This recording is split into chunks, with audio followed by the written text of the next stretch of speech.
My roommate invented a fake identical twin sister to blame her messes on, and she's been doing it since high school.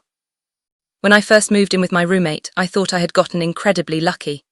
Her name was Maya, she was around my age, she had a decent job, paid her share of the rent on time, and most importantly, she seemed normal. We met through a mutual friend who told me Maya was quiet, clean, and easy to live with. I had been living with 2 roommates before her, and that experience had been terrible. One left dirty dishes in the sink for days, and the other had a habit of borrowing my clothes without asking. So when Maya told me she was a bit of a neat freak, I honestly thought I'd hit the jackpot. The apartment was small but comfortable, and for the first few weeks everything seemed perfect. Then little things started happening. A glass would disappear from the kitchen. Food I had bought would be missing from the fridge. Sometimes I'd come home and find a pile of clothes on the living room floor, even though I distinctly remembered leaving the apartment clean. Every time I asked Maya about it, she'd look genuinely confused and say something like, "Oh, that was probably my sister." The first time she said it, I didn't think much of it. She had mentioned having a sister when we first met, so I assumed she occasionally came over. I asked her if her sister lived nearby, and Maya casually said, "Yeah, she's around." That was it, I didn't ask any more questions.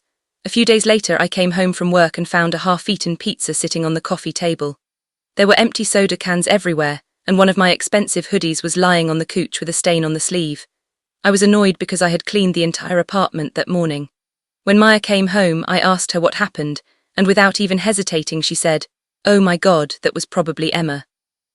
I remember looking at her and saying, "Your sister?" She nodded. "Yeah, she's been staying around more lately." I sighed and told her it was fine, but I asked her to make sure her sister cleaned up after herself. Maya immediately apologized and promised she'd talk to her. At that point, I still had absolutely no reason to suspect anything. I just thought I had a roommate with a slightly irresponsible sister. The strange part was that I never actually saw Emma, not once. Maya would talk about her constantly, though. Apparently Emma was messy, impulsive, forgetful, loud, terrible at texting, and had a completely different personality from Maya. According to Maya, Emma was the wild twin, while Maya was the responsible one. I remember laughing the first time she told me they were twins because I said, "You never mentioned you had a twin." Maya shrugged and said, "I don't really talk about her." I asked what she looked like and she said, "Basically me." Then she laughed and added, "Obviously, we're identical." That should have been the first red flag, but it wasn't. I had never met her family, so I had no reason to doubt it. In fact, I thought the whole thing was kind of funny. I started joking that I needed to meet the mysterious Emma who apparently treated our apartment like a hotel. Over the next few months, Emma became responsible for practically every strange thing that happened in our apartment. If dishes were left in the sink, Emma did it. If the bathroom was dirty, Emma did it. If Maya's clothes were scattered across the hallway, Emma had supposedly borrowed them and dumped them there. If food disappeared, Emma ate it. One time I found my phone charger in Maya's bedroom even though I always kept it beside the couch. I asked Maya if she'd moved it and she immediately said, "Emma probably took it." I remember saying, "How does your sister keep getting into your room when she's not even here?" Maya paused for half a second before saying, "She has a key." I didn't think much of it at the time, but later I realized how strange that answer was. The first time I became genuinely suspicious was when something happened that couldn't possibly have been Emma's fault. I had ordered a package containing a pair of expensive headphones. The delivery company marked it as delivered, but when I got home the package was gone. I checked with the neighbors, checked the security footage from the building entrance and asked the landlord if anyone had reported seeing it. Nothing. When I asked Maya if she'd seen my package, she immediately said, "Emma probably took it." I stared at her and said, "Maya, your sister wasn't here today." Maya looked uncomfortable and said, "She could have come by." I asked her to call Emma. She said Emma wasn't answering. I asked if she could send me her number because I wanted to ask her myself. Maya suddenly became defensive and said, "Why are you making this such a big deal?" That's when something clicked in my head. If Emma was real, why was Maya acting like I had asked for a government document? I eventually got my headphones replaced by the company, so I let the situation go. But after that, I started paying attention. And once I started paying attention, I noticed things I hadn't noticed before. Maya never referred to Emma around other people. Whenever friends came over, Emma mysteriously disappeared. Whenever someone asked Maya about her family, she talked about her parents, cousins, and even a younger brother, but somehow never mentioned Emma unless I specifically brought her up. I also noticed that whenever Maya did something embarrassing, annoying, or irresponsible, Emma suddenly appeared in the story.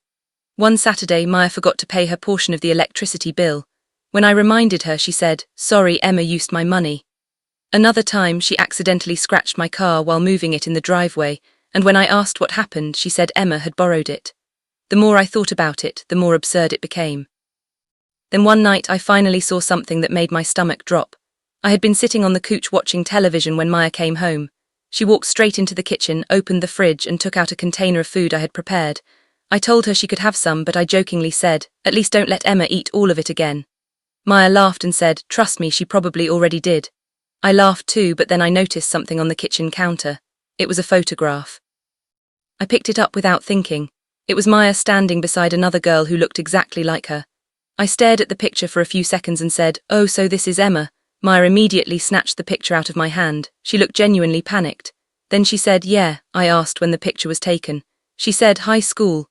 I asked why I'd never seen a picture of Emma before. She shrugged and said, "I don't like showing people pictures of her." That answer made no sense, but I didn't push it. The next morning, I woke up early because I had to work. Maya was still asleep, so I quietly made coffee and started getting ready. While I was looking for my keys, I noticed a box sitting underneath the dining table. I assumed it was old stuff Maya hadn't unpacked, but when I moved it, I saw a bunch of photographs scattered underneath. I picked up one of them and immediately recognized the girl from the picture.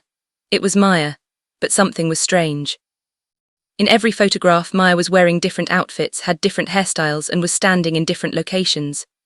At first I thought they were two different girls, then I realized they weren't. They were all Maya, the same face, the same tiny scar above her eyebrow, the same crooked smile. I started looking through the photographs, and the more I saw, the more confused I became. There were pictures of Emma at parties, Emma at school, Emma at the beach, and even Emma sitting beside Maya at a family dinner. But in every single photograph, Maya looked slightly different. I didn't confront her immediately. Instead, I started searching through the box. I found old school notebooks, birthday cards, and a yearbook. Then I found something that completely changed the situation. It was an old school award with Maya's name printed on it. The picture attached to the award was the same girl I had been told was Emma. I looked at the date. It was from the same year as the photograph. I realized the obvious answer: there was never an Emma. Maya had been using old photos of herself and telling people that they were pictures of her imaginary twin, but I still couldn't understand why. I put everything back exactly where I found it and went to work. The entire day I couldn't concentrate. I kept thinking about every conversation we'd ever had.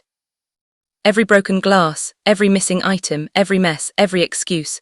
Suddenly all those ridiculous stories started making sense. That evening I decided to test her. I came home and deliberately left a small pile of laundry on the couch. When Maya walked in, she immediately said, "What happened here?" I looked at the clothes and said, "Emma came over earlier." Maya froze. I watched her face carefully. She asked, "What do you mean?" I said, "She came in while you were gone." She said she needed something. Maya stared at me for a few seconds and then asked, "What did she need?" I smiled and said, "I don't know, you tell me." She didn't answer. Instead, she walked into her room and shut the door. That was the moment I knew for certain. She wasn't confused. She wasn't surprised that her sister had supposedly come over. She was trying to figure out what story I had invented.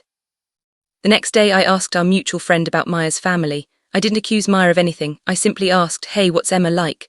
There was a long silence on the phone. Then my friend said, "Who?" I repeated the name. "Maya's twin sister." My friend laughed and said, "Maya doesn't have a twin." I thought she was joking. I asked again. She said, "No, seriously, Maya has a younger brother, that's it." My heart sank. I asked whether she'd ever heard Maya talk about a girl named Emma. She said no. Then she asked me why I was asking. I told her everything. She went completely silent and finally said, "You need to be careful. Maya did something similar in high school." Apparently this wasn't new. According to my friend, Maya had created the exact same imaginary twin years ago. In high school, whenever Maya got caught doing something she wasn't supposed to do, she blamed it on Emma. If a teacher found her cheating, Emma had supposedly used her notebook. If Maya skipped class, Emma had apparently signed her out. If Maya got caught sneaking out of the house, Emma had supposedly gone through her window.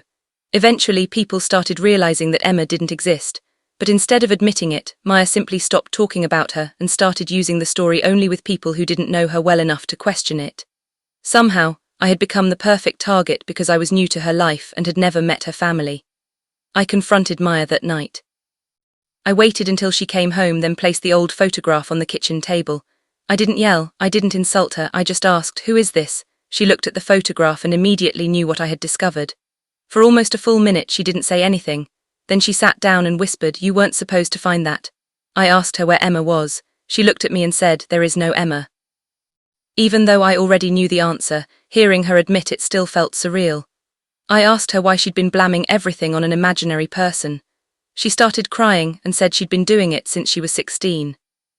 Her explanation was stranger than I expected. She said that when she was in high school, she had gotten caught doing something that could have gotten her into serious trouble. In a moment of panic, she told her parents that her twin sister had done it. Her parents knew she didn't have a twin, but Maya kept insisting that she did. Eventually, she started creating stories about Emma. She gave Emma a personality, a birthday, hobbies, friends, and even social media accounts. Whenever Maya made a mistake, she had someone else to blame. Over time, the lie became so elaborate that admitting the truth felt impossible. She told me she knew it was ridiculous, but once people believed in Emma, it became easier to keep the lie going than to admit she had created her. I asked her about all the things she'd blamed on Emma in our apartment. The missing food, my charger, the scratched car, the dirty dishes, the clothes, the headphones. She admitted almost everything. Some things she had done herself. Other things were just normal accidents that she didn't want to take responsibility for. The headphones, however, were different. She looked away when I mentioned them. I asked her again, and eventually she admitted that she had taken the package. She said she'd been planning to return it but then got scared after I reported it missing. She had hidden it in her closet. That was the moment I realized this wasn't just a weird personality quirk anymore. She had built an entire fictional human being to avoid accountability, and the scary part wasn't that she had an imaginary sister. The scary part was how easily she'd convinced herself that lying was normal. Every time something went wrong, she didn't think, "I need to fix this." She thought, "I need someone else to blame." And because Emma didn't exist, Emma could never defend herself, contradict the story, or get angry. Emma was the perfect scapegoat because she was literally incapable of exposing Maya. I moved out 2 weeks later. I didn't tell everyone in our friend group what happened because I didn't want to turn it into some giant public spectacle. I simply told our mutual friend that I couldn't live with Maya anymore, before I left. Though I asked Maya one final question, I asked her what she was going to do about Emma. She smiled sadly and said, "I think I'm finally done with her." I told her I hoped so. Then I picked up my last box, walked out of the apartment, and never looked back. A few months later, I heard from our mutual friend that Maya had started therapy. Apparently, she had finally told her family everything. She admitted that Emma had never existed and that she had been using the fake twin as a scapegoat since she was a teenager. Her parents were shocked, but according to my friend, they were more concerned about why Maya had felt the need to create someone else in the first place. Sometimes I still think about that photograph. Two identical girls standing beside each other, smiling at the camera. Anyone looking at it without context would swear they were twins, but now I know the truth. There weren't two girls in that picture, there was only one.